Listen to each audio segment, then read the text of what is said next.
Hello guys, it's Craig from Fix It Fellows, and once again I'm back in the garage, but I won't be for long because I shall be out there with this Audi A4 B9 because it needs new brake pads.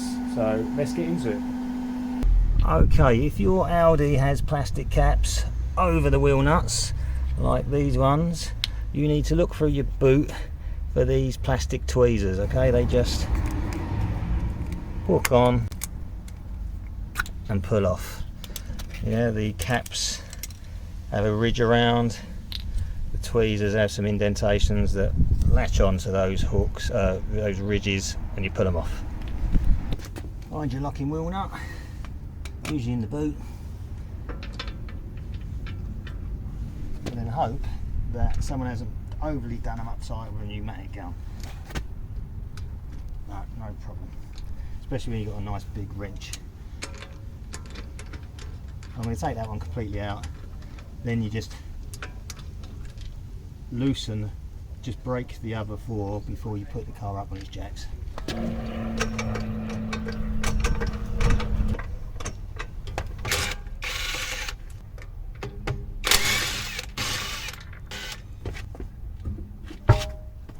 Okay, so we've got the wheel off. We're now looking at the brake caliper. Now on these Audi A4 B9s, you do come across two different types of calipers.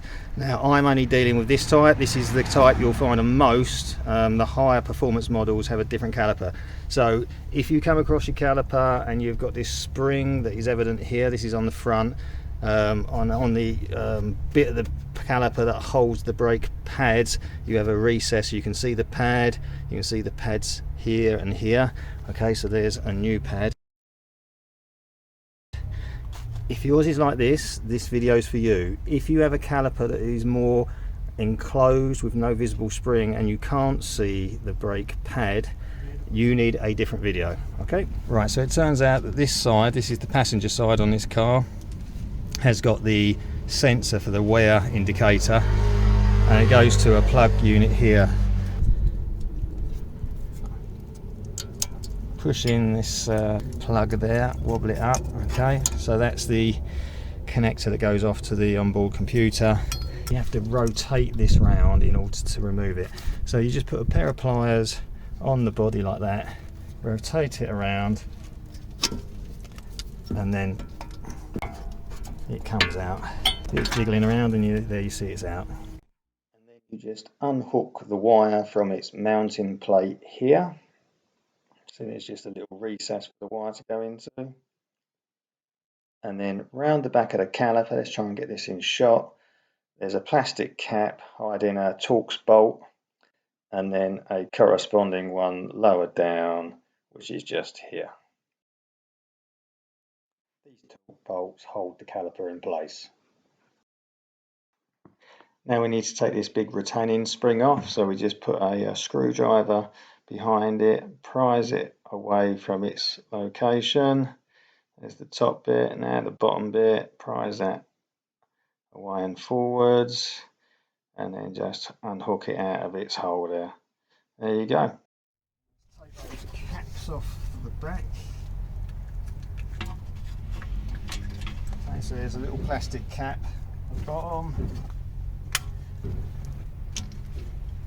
And two caps are off.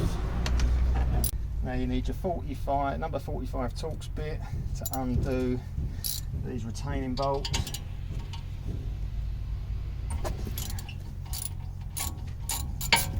You don't have to come all the way out, you just got to see that the screw thread has cleared the body of the back of the hub.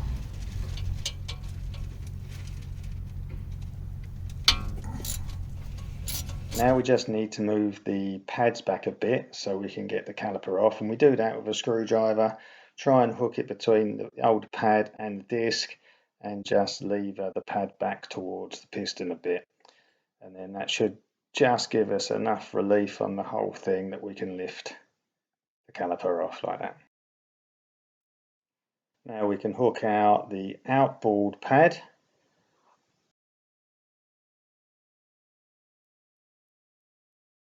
Now we can take out the inboard pad, so we just prise it out, the springs come out from inside the piston like that, And now we can clean up this caliper and get the new pads in. We're going to have a little clean up with a wire brush.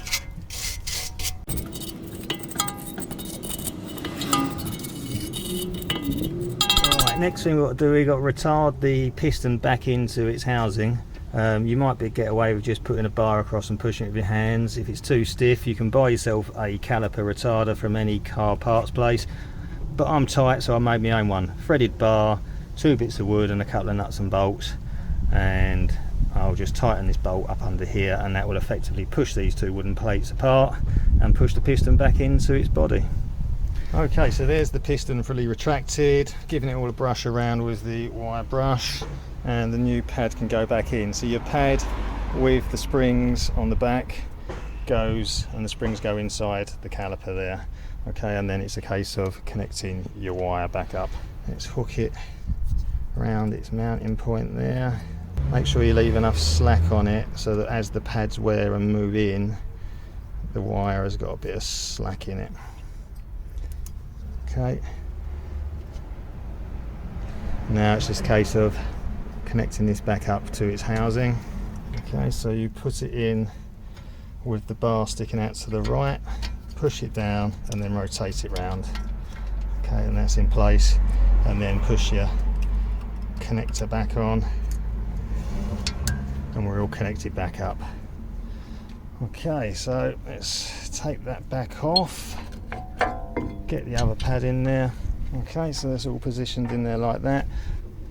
Now you need to push your bolts back through, do them up.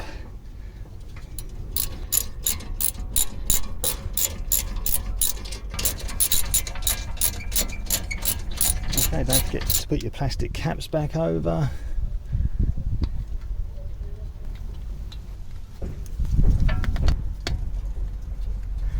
Okay, now it's time to fit the spring back on there. Hook this bit into that hole there.